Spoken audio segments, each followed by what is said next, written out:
to this. A football match official who identified a black man as black caused one big hullabaloo. Players walk off on the field. Game halted until the next day. Officials replaced the whole works again.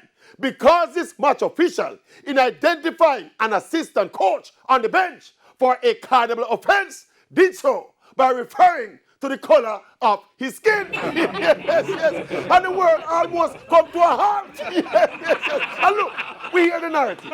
It don't matter how accurately or innocuously or even innocently a term is used. If anyone deems it offensive or racist, then the term is offensive and racist. That's the narrative. So although the black man is black, don't call him black. Yes.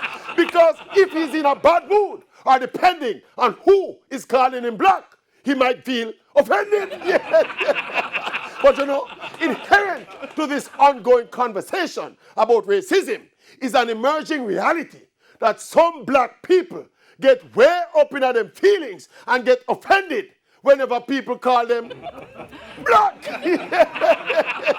And look, this particular incident took place in the European Champions League. And having heard some of the clips from the heated conversation after the incident, I heard one black player saying something to the effect that why did he call the black man black? He should not call the black man black. It is wrong to call the black man black.